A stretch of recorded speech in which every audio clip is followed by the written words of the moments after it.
स्वागत है आप सबका अपने चैनल आर्यस हिंदी एकेडमी में। तो आज हम लोग देखेंगे वन लाइनर प्रश्न। ये इसमें जितने भी प्रश्न हैं सब बहुत ही महत्वपूर्ण प्रश्न है। इस क्लास को आप लोग अंत तक जरूर देखिएगा क्योंकि जितने भी प्रश्न हैं सब नए पैटर्न पर आधारित है, जो प्रश्न पूछे जा रहे हैं। तो चलिए बिना देरी के इस क्लास को हम लोग शुरू करते हैं। प्रश्न संख्या 1, बम्बई के मजदूर संगठनों के जीवन संघर्ष पर आधारित उपन्यास कौन सा है? कौन सा है? बम्बई के मजदूर संगठनों की जीवन संघर्ष पर आधारित उपन्यास है आवा। आवा किसकी रचना है? तो चित्रा मुदगल की रचना है आवा, जिसमें बम्बई के जो मजदूर संगठनों के जीवन संघर्ष पर आधारित है। प्रश्न संख्या 2, काशी नागरिक प्रचारी सभा के प्रथम सभापति कौन थे? कौन थे? बाबू राधा कृष्ण दास थे। जैसी पहले कवि है, सूफी बाद में। यह कथन किसका है? विजय देव नारायण शाही का है। प्रवेशिका हिंदी व्याकरण के रचनाकार हैं। प्रवेशिका हिंदी व्याकरण के रचनाकार हैं रामदहीन मिश्र हैं। कौन है? रामदहीन मिश्र हैं प्रवेशिका हिंदी व्याकरण के रचनाकार। प्रश्न संख्या 2, सुक और सुकी द्वारा कथा का वर्णन जिस प्रबंध काव्य में किया गया है वह कौन सा है? तो पृथ्वीराज रासो में है। और इसके रचनाकार कौन है? और किसने कहा था? हजारी प्रसाद द्विवेदी ने कहा था सुसुकी कथा। भिखारी दास द्वारा रचित ग्रंथ का काव्य निर्णय में विवेचन किया गया है। काव्य निर्णय में किसका विवेचन किया गया है? तो सर्वांग विवेचन है। काव्य निर्णय की महत्वपूर्ण रचना कई बार एग्जाम में पूछा गया है।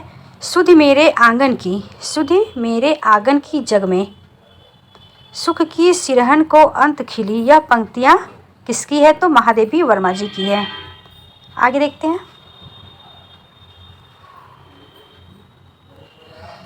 सुध मेरे आंगन की जग में सुख की सिरहन को अंत खिली, पंक्ति महादेवी वर्मा जी की है।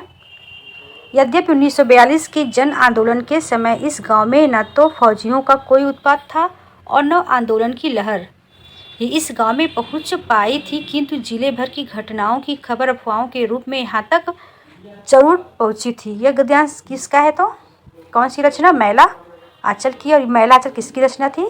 फणीश्वर जी की। निर्मल वर्मा द्वारा रचित यात्रा संस्मरण चीड़ों पर चांदनी आधारित है। किस पे आधारित है? यूरोप प्रकाश से। अछूत की शिकायत कविता प्रकाशित हुई, कब प्रकाशित हुई थी? तो 1914 में। और किसकी रचना है? तो हीरा डोम की रचना है अछूत की शिकायत। हिंदू हृदय और मुसलमान हृदय आमने सामने करके अजनबीपन मिटाने वालों में इन्हीं का नाम लेना पड़ेगा। आचार्य रामचंद्र शुक्ल का कथन। यह कथन किसके लिए है? तो मलिक मोहम्मद जैसी के संदर्भ में कहा है। बिहारी की भाषा चलती होने पर साहित्यिक है। यह कथन किसका है? आचार्य रामचंद्र शुक्ल का है। किसका है? आचार्य रामचंद्र शुक्ल का है।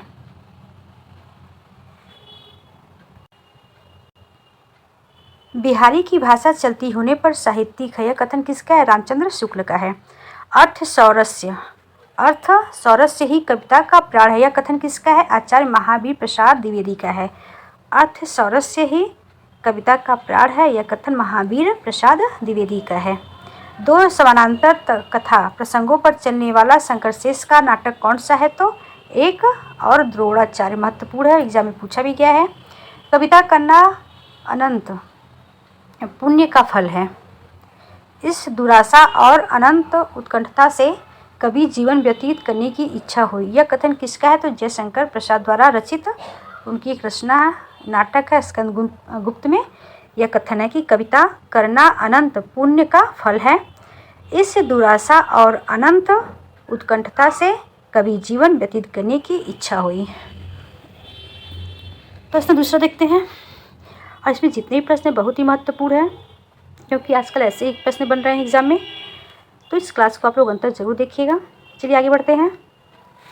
कविता कभी व्यक्तित्व की अभिव्यक्ति नहीं, व्यक्तित्व से पलायन है। कविता कभी व्यक्तित्व की अभिव्यक्ति नहीं। कविता कभी व्यक्तित्व की अभिव्यक्ति नहीं, व्यक्तित्व से पलायन है। यह कथन किसका है? तो T.S. इलियट का है। आगे देखते हैं।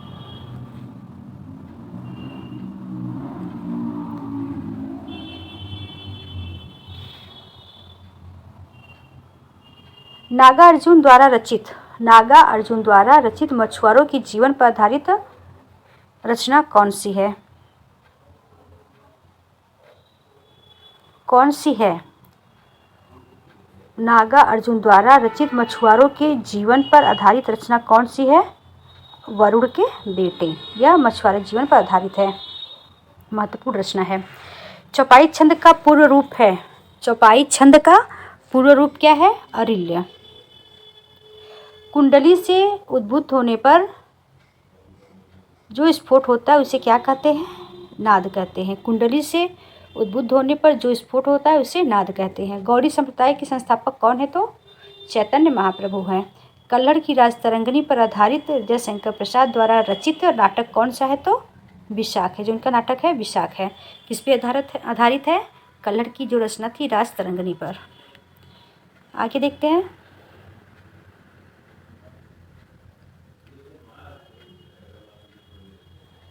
भारतेंदु हरिश्चंद्र द्वारा रचित रूपक विशस्य विषमौषधम है, क्या है? तो ये एक तरह का भाड़ है।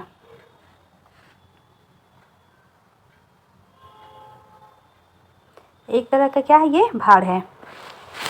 सूरदास जब अपने प्रिय विषय का वर्णन शुरू करते हैं तो मानो अलंकार हाथ जोड़कर उनके पीछे पीछे दौड़ा करता है। उपमानों की बाढ़ आ जाती है, रूपकों की वर्षा होने लगती है। कथन किसका है? तो आचार्य हजारी प्रसाद द्विवेदी का है। महत्वपूर्ण कथन है, मोस्ट लगा लीजिए इसको।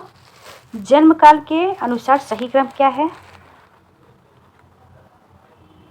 माखनलाल चतुर्वेदी, सियाराम शरण गुप्त, बालकृष्ण भट्ट, भगवती चरण वर्मा। सबसे बड़े माखनलाल चतुर्वेदी हैं, उसके बाद सियाराम शरण गुप्त हैं, फिर बालकृष्ण शर्मा नवीन है, उसके बाद भगवती चरण वर्मा है। फरीश्वरनाथ रेणु द्वारा रचित पात्र सिरचन है। ठेस कहानी का पात्र है। सिरचन किस कहानी का पात्र है? तो ठेस। 12वें छंद में नायिका भेद का निरूपण किसने किया था? तो रहीमदास ने।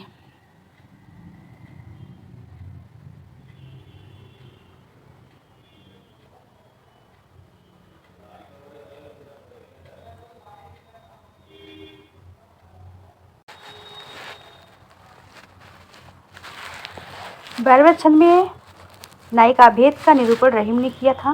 रीतिकाल में लला के ललाट पर महावर दिखाई पड़ने लगी। रीतिकाल में लला के ललाट पर महावर दिखाई पड़ने लगी। वीर सखी हो गया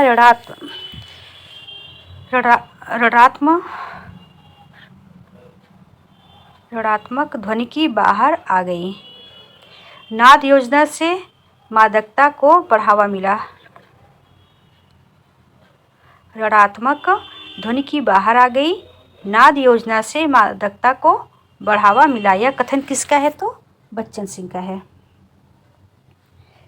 रामकथा में व्याप्त अतिप्राकृत तत्वों के प्रति संशयग्रस्त होकर ब्राह्मणी रामकथा की प्रतिक्रिया में नई रामकथा गढ़ ली। किसने? तो पुष्पदंत ने।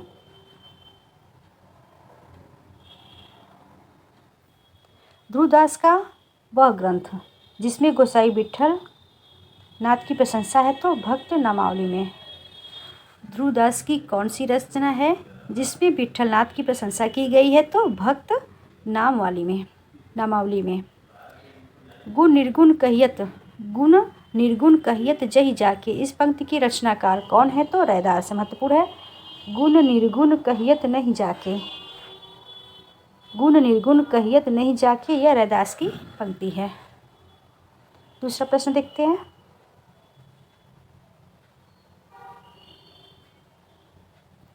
कालदर्शी भक्त कवि जनता के हृदय में संभालने और लीन रहने के लिए दबी हुई भक्ति को जगाने लगे। क्रमशः भक्ति का प्रभाव ऐसा विकसित और प्रबल होता गया कि उसकी लपेट में केवल हिंदू जनता ही नहीं, देश में बसने वाले सहृदय मुसलमानों में से भी न जाने कितने आ गए। यह कथन किसका है? तो आचार्य रामचंद्र शुक्ल का।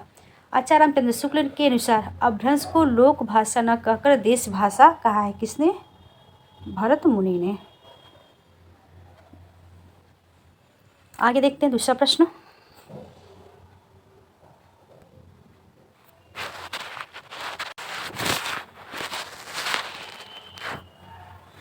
डॉक्टर गोपाल राय के अनुसार हिंदी में नावल के अर्थ में उपन्यास पद का प्रथम प्रयोक्ता कौन है? तो भारतेंदु हरिश्चंद्र हैं।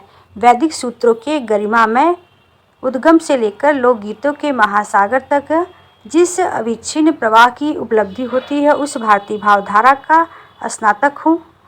यह कथन किसका है? विद्या निवास मिश्र का है। चितवन की इच्छा निबंध संग्रह की भूमिका में लिखा था। चितवन की इच्छा में निबंध संग्रह की भूमिका में यह लिखा हुआ है कि वैदिक सूत्रों के गरिमामय उद्गम से लेकर लोकगीतों के महासागर तक जिस अविच्छिन्न प्रवाह की उपलब्धि होती है, उस भारतीय भाव धारा का मैं स्नातक हूँ। आगे ने शेखर के संदर्भ में स्वीकार किया है कि जाकिस्तोफ के अनवरत आत्मशोध और आत्म साक्षात्कार का जो चित्र रोला ने प्रस्तुत किया, उससे कुछ अवश्य प्रेरणा मिली। यह कथन किसका है? तो अज्ञे जी का है। समझदारी आने पर यौवन चला जाता है, जब तक माला गूंथी जाती है फूल कुम्हला जाते हैं। कथन किसका है? जयशंकर प्रसाद का है।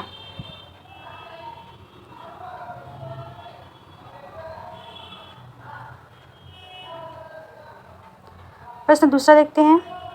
कविता तो कवि की आत्मा है। कविता तो कवि की आत्मा का आलोक है, उसके हृदय का रस है, जो बाहर की वस्तु अवलंब लेकर फूट पड़ती है। यह कथन किसका है? रामधारी सिंह दिनकर की महत्वपूर्ण है। भक्तमाल नाभादासकृत में रामानंद के प्रथम 4 शिष्यों का क्रम है: अनंता दास, सुखानंद, सुरसुरानंद और नहरियानंद। अलंकार को काव्य की आत्मा मानकर रस का महत्व गौर कर दिया किसने? तो भामह ने। सूरसागर के पदों का भावानुसरण करते हुए कृष्ण के जीवन का चित्रण किया है किसने? कवि ब्रजवासी दास ने। सूरसागर के पदों का भावानुसरण करते हुए कृष्ण के जीवन का चित्रण किया है किसने किया है? ब्रजवासी दास ने। राम और सीता के विवाह के अवसर पर मिथिला की स्त्रियों से गारी गीत गवाया किसने? तो केशवदास ने।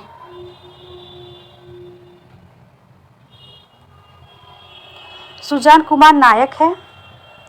सुजान कुमार नायक है। उस्मान कवि की जो रचना है वह चित्रावली का है। प्रश्न है कि सुजान कुमार किस रचना का नायक है? तो चित्रावली जो सूफी काव्य है और जिसके रचनाकार उस्मान कवि है, उसी का नायक क्या है? सुजान है और नायिका चित्रावली है। भारतेंदु हरिश्चंद्र का वह नाटक जो क्षमेश्वरकृत चंद्र कौशिक के आधार पर लिखा गया है, सत्य हरिश्चंद्र। रामवृक्ष बेनीपुरी के अनुसार विद्यापति की रचनाओं का लेखन कालक्रम क्या है? कीर्तिलता, भूपरिक्रमा, पुरुष परीक्षा, कीर्ति पताका। क्या है? कीर्तिलता, भूपरिक्रमा, पुरुष परीक्षा, कीर्ति पताका। यह रचना न तो दर्शन है और न ही किसी ज्ञानी प्रौढ़ मस्तिष्क का चमत्कार। यह तो अनंतः एक साधारण मनुष्य का शंकाकुल हृदय ही है, जो मस्तिष्क के स्तर पर चढ़कर बोल रहा है। रामधारी सिंह दिनकर द्वारा कहा गया कथन किससे संबंधित है? तो कुरुक्षेत्र काव्य कृति जो उनकी है। कामकुंठा की शिकार स्त्री के चरित्र का चित्रण कृष्णा सोबती ने किस रचना में किया है? सूरजमुखी अंधेरे में यह उपन्यास है। सूरजमुखी अंधेरे में कृष्णा सोबती ने कामकुंठा की शिकार स्त्री के चरित्र का वर्णन किया है। आगे देखते हैं।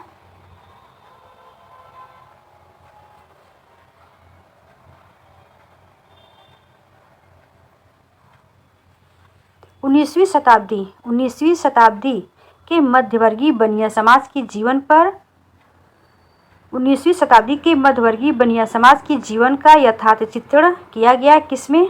पंडित गौरी दत्त द्वारा रचित उनकी रचना है देवरानी जेठानी की कहानी, जो उपन्यास विधा की है। उसमें क्या है? मध्यवर्गीय बनिया के जीवन का चित्रण है। महत्वपूर्ण प्रश्न है। रामधारी सिंह दिनकर ने कामाध्यात्म की समस्या उठाई है कि अपनी किस रचना में? तो उर्वशी जो काव्य कृति है। हमें प्रयोगवादी करना उतना ही सार्थक या निरर्थक है जितना हमें कवितावादी कहना है। कथन किसका है? तो अज्ञे जी का है। आधुनिक नारी अब अपनी पूरी गरिमा, देह संपदा और वास्तविक सम्मान के साथ आई। औरतें अब औरतें हैं, वे झूठी, सती या बेश्याएं नहीं हैं। इसलिए नई कहानी खलनायिकाओं में शून्य है। नई कहानी, यह कथन किसका है तो कमलेश्वर का है। नई कहानी के संदर्भ में यह कथन किसका है तो कमलेश्वर का है। अभिव्यक्ति स्वतंत्रता का प्रश्न। अभिव्यक्ति की स्वतंत्रता का प्रश्न सुरेंद्र वर्मा द्वारा जिस नाटक में उठाया गया वह नाटक कौन सा है? 8वां सर्ग। काव्य की पूर्ण अनुभूति के लिए कल्पना का व्यापार कवि और श्रोता दोनों के लिए अनिवार्य है। काव्य की पूर्ण अनुभूति के लिए कल्पना का व्यापार कवि और श्रोता दोनों के लिए अनिवार्य। कथन किसका है तो आचार्य रामचंद्र शुक्ल का है। दूसरा प्रश्न देखते हैं। हिंदी में प्रचलित, ये तो हो गया। हिंदी में प्रचलित महामुद्रा शब्द का अभिप्राय क्या है? सिद्धि प्राप्ति हेतु स्त्री संसर्ग, जो सिद्ध साहित्य में बताया गया था। पंचमकार। आप लोग ये बताइए कि पंचमकार क्या क्या है, क्या क्या होती है, उनका नाम क्या है? कमेंट में ज़रूर लिखिएगा। और यह सिद्ध साहित्य से संबंधित है। जायसी के श्रृंगार में मानसिक पक्ष प्रधान है, शारीरिक गौड़ है। यह कथन किसका है तो आचार्य रामचंद्र शुक्ल का है। विट्ठलनाथ ने वल्लभ संप्रदाय में जिस पूजा पद्धति का समावेश किया है वह है युगलोपासना।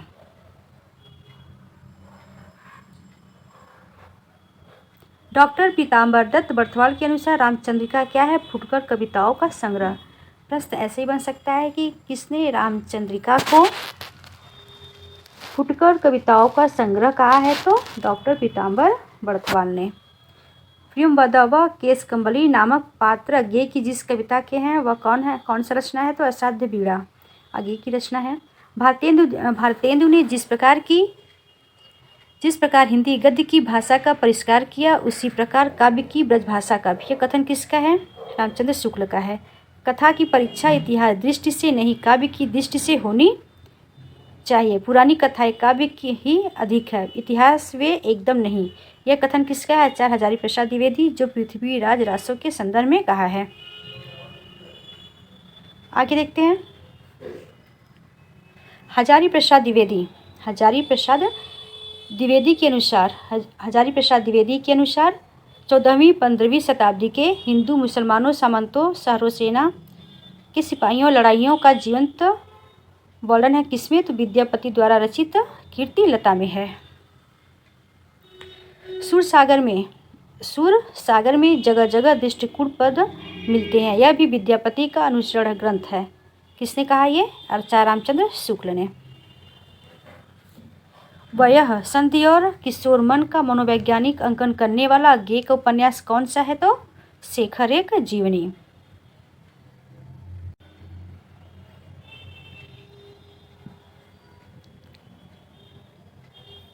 क्या है? शेखर एक जीवनी।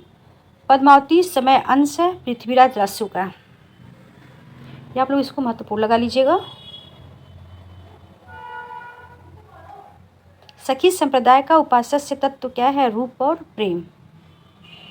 केवल प्रेम लक्षणा भक्ति का आधार ग्रंथ करने के कारण कृष्ण भक्ति शाखा में अश्लील विलासिता की प्रवृत्ति जागृत हुई। यह विचार किसका है तो आचार्य रामचंद्र शुक्ल का।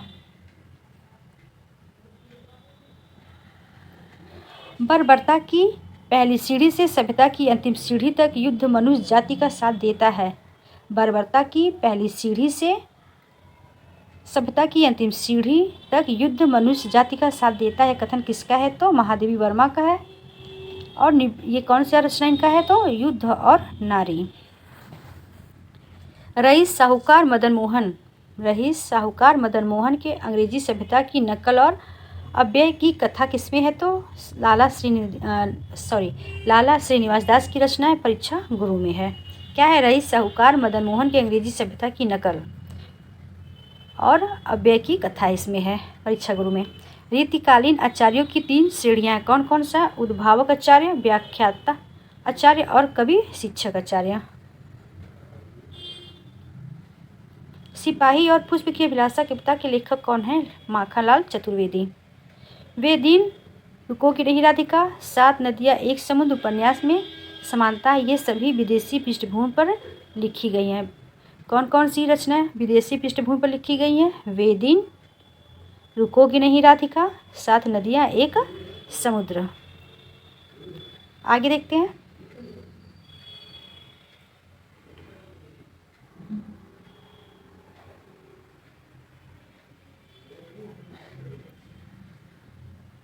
झूठ, सच व तमस उपन्यास में समानता है। क्या समानता है? तो दोनों देश विभाजन के प्रसंग पर आधारित हैं। शमशेर, जुलेखा तथा बी जिलो, वे जिलो पात्र किसके हैं? तो जनेंद्र कुमार की कहानी के पात्र हैं।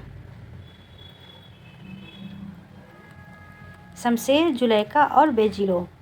हिंदी रंगमंच को हिंदी भाषी प्रदेश की संस्कृति, पूरियों और आकांक्षाओं का प्रतिनिधित्व करना होगा। रंगों और राशियों के हमारे विवेक को व्यक्त करना होगा। यह कथन किसका है? तो मोहन राकेश का। किस नाटक में?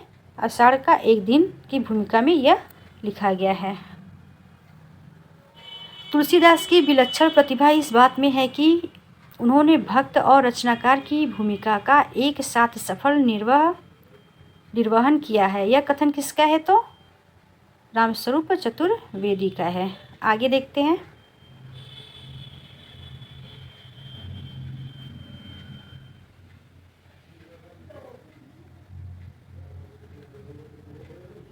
शुक्ल जी ने न तो भारत के रूढ़िवादी को स्वीकार किया, न ही पश्चिमी व्यक्तिवाद को। यह कथन किसका है? डॉक्टर रामविलास शर्मा। कॉलरिज की काव्य संबंधी धारणा का मुख्य आधार क्या है? जयवादी सिद्धांत। पुनर्जागरण का भारतीय साहित्य में पहला प्रतिफलन माइकेल मधुसूदन दत्त के बंगला काव्य मेघनाद वध को माना गया है। यह कथन किसका है? रामस्वरूप चतुर्वेदी का।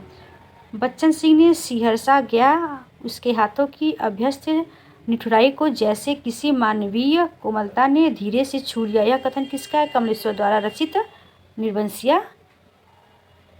राजा निर्वंशिया कहानी उससे लिया गया है पंक्ति। वह मेरे जीवन का केवल अर्ध सत्य है। क्या है? मेरे जीवन का अर्ध सत्य है। मैंने केवल अपने बहिरंग जीवन का ही विवरण दिया। जहाँ तक अतरंग जीवन का प्रश्न है, वह नितांत मेरा अपना है। आपका उसका सहभागी बनाने की उदारता मुझ में नहीं है। यह वक्तव्य किसका है? तो डॉक्टर नगेंद्र का है। आगे देखते हैं दूसरा प्रश्न। परिशिष्ट गिरिराज किशोर द्वारा रचित उपन्यास तथा चक्रव्यूह श्रवण कुमार गोस्वामी द्वारा रचित उपन्यास में जो समानता वह क्या है? दोनों विश्वविद्यालय परिसर पर आधारित उपन्यास है। आध्यात्मिक रंग के चश्मे आजकल बहुत सस्ते हो गए हैं। रामचंद्र शुक्ल ने यह टिप्पणी की है विद्यापति के संदर्भ में। हमारे समाज में मानवीय गुणों की पहचान करने वाली है कुल और जाति का अहंकार विदा हो रहा है। यह कथन किसका है? रामधारी सिंह दिनकर द्वारा रचित रश्मि रथी की भूमिका में लिखा गया है। माता पिता के संबंध विच्छेद से प्रभावित बालक के त्रस्त जीवन की कथा किसमें है? तो आपका बंटी मन्नू भंडारी की रचना है। आगे देखते हैं दूसरा प्रश्न।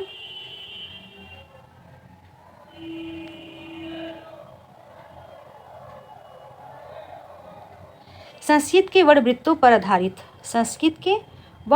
आधारित प्रबंध काव्य महाभारत है। प्रियप्रभा शरयौत द्वारा रचित है। धूमिल ने अपनी कविता रोटी और संवाद में किसका जिक्र किया है? कुल 3 आदमियों का जिक्र किया है। हमारे समाज के पुरुष विवेकहीन जीवन का चित्र देखना हो तो विवाह के समय गुलाब सी खिली हुई स्वस्थ बालिका को 5 वर्ष के बाद देख लीजिए। यह कथन किसका है? महादेवी वर्मा जी का है। महत्वपूर्ण है कथन। दव्य सहावपवास दव्य स्वभाव प्रकाश को गाथा या साहित्य की प्रकृति में रूपांतरित किया किसने? तो माइल धवल ने। नया लेखन उनसे डरता है, पुराना घबराता है, पंडित सिर हिलाता है। वे पुरानी गुलामी पसंद नहीं करते और नवीन गुलामी तो उनके लिए एकदम असह्य। यह कथन आचार्य हजारी प्रसाद द्विवेदी का है। किसके संदर्भ में है और किसने कहा था? आचार्य रामचंद्र शुक्ल ने कहा था।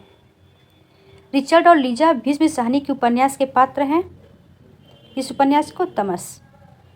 रिचर्ड और लीजा थॉमस के पात्र हैं। महादेवी की साहित्य में कभी निष्क्रिय दया नहीं वरन रचनात्मक करुणा का ही भाव वर्तमान है। यह कथन किसका है? रामस्वरूप चतुर्वेदी का है। बब्बर अली खां तथा चौधरी वीरबख्श यशपाल की कहानी के पात्र हैं। किस कहानी की? तो पर्दा कहानी है, उसके पात्र हैं बब्बर अली खां तथा चौधरी वीरबख्श। करम बीबी तथा सरफराज पात्र किसके हैं? तो जिंदगी नामा के पात्र हैं और ये किसरा सुब्बती की रचना है। आगे देखते हैं। यदि श्रद्धा और मनु अर्थात मनन के सहयोग से मानवता का विकास रूपक है तो भी बड़ा भी भावमय और श्लाघ्य है। कमायनी के संदर्भ में यह कथन किसका है? तो जयशंकर प्रसाद का है। भवानी प्रसाद मिश्र की कविता सतपुरा की जंगल में गोंड जाति का पालकर बैठी है कौन? मुर्गे और तीतर की। आचार्य रामचंद्र शुक्ल के अनुसार हेमचंद्र के रचयिता हैं द्वाश्रय काव्य के। मलिक मोहम्मद जायसी की प्रेम कविता शीर्षक से हिंदी साहित्य के इतिहास में काल विभाजन और नामकरण मिलता है तो जॉर्ज ग्रियर्सन के साहित्य इतिहास ग्रंथ से मिलता है। आगे देखते हैं।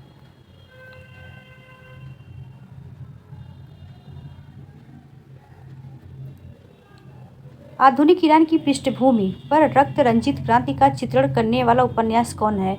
आधुनिक ईरान की पृष्ठभूमि पर रक्त रंजित क्रांति का चित्रण किसमें हुआ? तो 7 नदियाँ एक समुद्र नासिरा शर्मा द्वारा रचित है। संस्कृत की 4 अध्याय ग्रंथ में दिनकर ने रविन्द्रनाथ टैगोर और मोहम्मद इकबाल को आख्यायित किया है। किसमें? नवोत्थान के कवि के रूप में वर्णित किया है। हरिवंश राय बच्चन ने अपनी आत्मकथा क्या भूलूं क्या याद करूं में उत्तर प्रदेश के बस्ती जिले में जिस गांव का उल्लेख किया है उसका क्या नाम है? तो अमोड़ा। क्या भूलूं क्या याद करूं किस गांव का वर्णन है इसमें? तो अमोड़ा में। आज का हिंदी निबंध साहित्य अधिकांश में आलोचना की ओर दौड़ा जा रहा है। आजकल आचार्यत्व की चाह रीतिकाल से भी कुछ बढ़ चढ़ी है। कथन किसका है? बाबू गुलाब राय जी का कथन है, महत्वपूर्ण है। पार्वती, सुखदेई, दौलत राय तथा छोटे पात्र किस कहानी के पात्र हैं या उपन्यास के? तो देवरानी जेठानी की कहानी है। यह उपन्यास विधा की रचना है। ये पात्र उन्हीं के हैं, पार्वती, सुखदेई, दौलत राम और छोटे लाल। जगदीश चंद्र माथुर द्वारा रचित उपन्यास धरती धन अपना की अंतर्वस्तु आधारित किस पे? पंजाब की ग्रामीण पृष्ठभूमि दलित पर आधारित है। यह रचना धरती धन अपना होना यह रचना जगदीश चंद्र माथुर की है और यह पंजाब की ग्रामीण पृष्ठभूमि में दलित जीवन पर आधारित है। चंपा प्रसाद द्वारा रचित जिस कहानी की पात्र वह आकाशदीप की है। चंपा किस रचना की पात्र है? तो आकाशदीप की। और रचना किसकी है? तो जयशंकर प्रसाद की। फार बिसगंज तथा सिरपुर बाजार रेणु की जिस कहानी में चित्रित है वह स्थान कहाँ है? तीसरी कथन उर्फ मारे गए गुलफाप में फारबिसगंज तथा सिरपुर का वर्णन है। कमला सहदेव मिश्र किस पात्र हैं किस रचना के? तो मैला आंचल के हैं कमला सहदेव और यह रचना फणीश्वरनाथ रेणु की है। आगे देखते हैं। भारत दुर्दशा के आखिरी अंक में भाग्य भारत को जगाता है। आदिम रात की महक कहानी है किसकी है? तो फणीश्वरनाथ रेणु की कहानी है। ठुमरी कहानी संग्रह में संग्रहित है।